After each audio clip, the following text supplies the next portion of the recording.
नमस्कार। हिंदी पॉडकास्ट की इस सेवा में आप सबका स्वागत है। मैं जयपुर से मीनाक्षी चौधरी आज आपको सौम्य व्यास द्वारा लिखित तेनालीराम की कहानी मटके और तेनालीराम सुनाने जा रही हूँ। एक बार की बात है, किसी कारण से महाराज कृष्णदेव राय तेनालीराम से नाराज़ हो गए थे।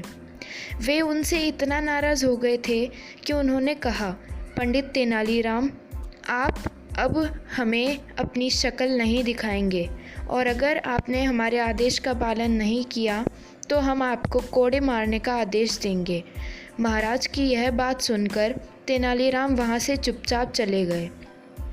अगले दिन जब दरबार लगा तो तेनालीराम से जलने वाले कुछ मंत्रियों ने महाराज के दरबार में आने से पहले ही उनके कान भरने शुरू कर दिए। उन्होंने कहा, महाराज, आपके मना करने के बावजूद तेनाली दरबार में आ पहुँचे हैं। इतना ही नहीं, यहाँ आकर वे हंसी टिटोली भी कर रहे हैं। यह तो आपके आदेश की अवहेलना है। उन्हें इसकी सज़ा मिलनी ही चाहिए। यह सुनकर महाराज आग बबूला हो गए और अपनी गति दोगुनी करके दरबार की ओर बढ़ने लगे।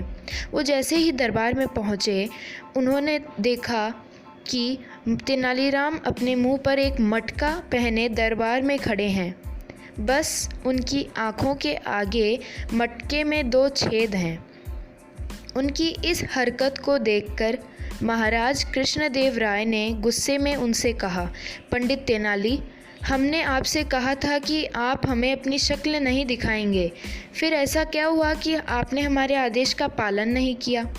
महाराज की बात पर तेनालीराम ने उत्तर दिया, महाराज, मैंने आपको मेरी शक्ल कहाँ दिखाई है?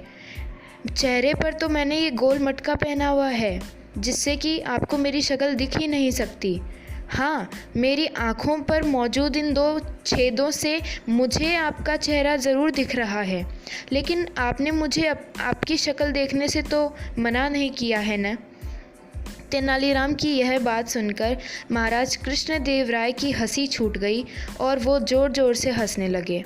उन्होंने कहा, पंडित तेनाली, आपकी बुद्धि के आगे हमारा गुस्सा करना मुमकिन ही नहीं है। अब इस मटके को उतार दीजिए और अपनी जगह पर जाकर बैठ जाइए।